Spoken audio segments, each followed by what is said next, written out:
Assalamualaikum warahmatullahi wabarakatuh. Baiklah, kami dari kelompok 7 yang beranggotakan saya sendiri Resiska Wiranda dan teman saya Dina Oktaviani yang akan membahas tentang tahap pembentukan dan tahap peralihan. Baiklah, saya akan membahas tentang tahap pembentukan.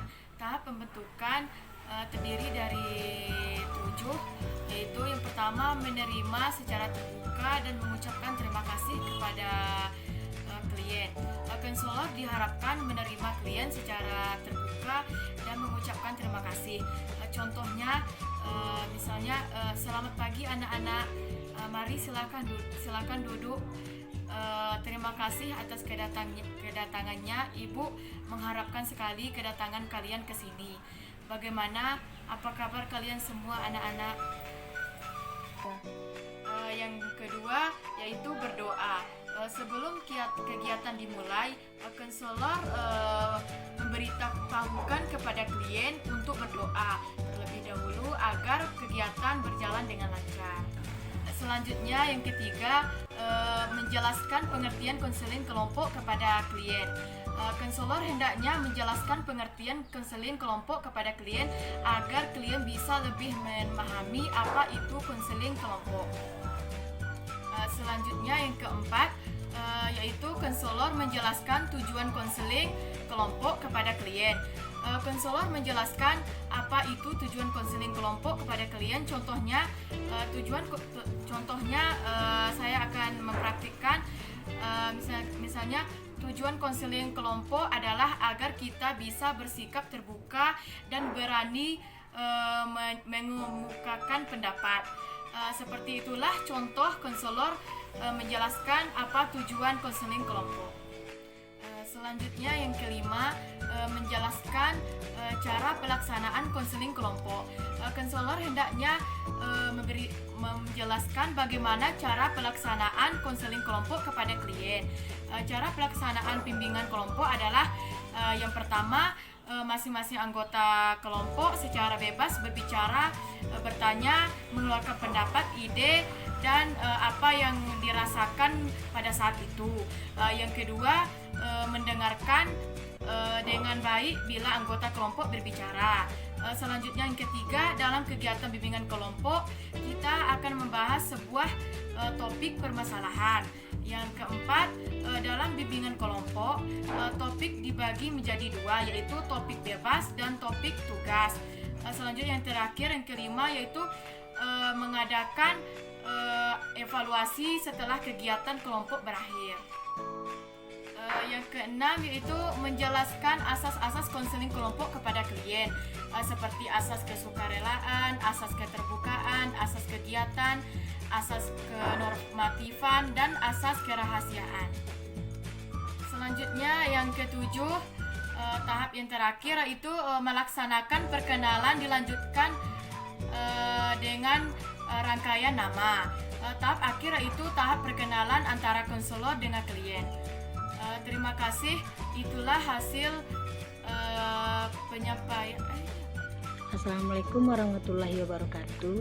Di sini saya Dina Oktaviani akan melanjutkan pembahasan tentang tahap peralihan yang tadi telah dijelaskan oleh saudari Resiska, dan di sini saya akan melanjutkan tahap yang kedua yaitu tahap peralihan. Terus di sini ada 4 bagian tahapnya. Yang pertama adalah menjelaskan kembali kegiatan konseling. Maksudnya di sini mungkin menurut saya menjelaskan kembali, misalnya seperti kita melaksanakan proses konseling dengan anggota kelompok kita. Misalnya saya di sini kan sebagai pemimpin atau sebagai konselor, di mana yang tersebut maksudnya seperti ini. Apa yang telah kita jelaskan, terus apa yang telah kita pahami tentang bagaimana klien kita tersebut, lalu kita menjelaskannya kembali. Terus yang kedua ada tanya jawab tentang kesiapan anggota untuk kegiatan lebih lanjut. Misalnya seperti ini, saya dan klien ada sesi tanya jawabnya terhadap klien tersebut, atau klien tersebut menanyakan kepada saya tentang apa yang dibahas dari awal proses konseling kelompok tersebut. Terus yang kedua ada mengenali suasana apabila anggota kelompok secara keseluruhan.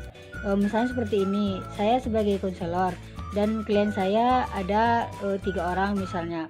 Terus klien tersebut tidak mengenali suasana tempat proses konseling tersebut. Lalu saya sebagai konselor akan menjelaskan kepada klien saya dan bagaimana bagaimana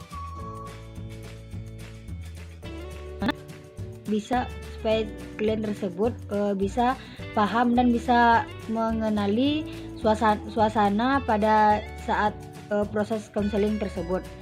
Lalu yang keempat ada memberi contoh masalah pribadi dan dibahas dalam kelompok. Misalnya seperti saya sedang mengalami masalah, lalu saya memberikan contoh atau pengalaman pribadi saya yang tidak bisa saya lupakan, misalnya seperti itu. Dan lalu saya memberi contoh kepada klien saya masalah yang pernah saya alami, masalah pribadi yang pernah saya alami, misalnya seperti itu. Lalu saya memberikan contoh kepada klien.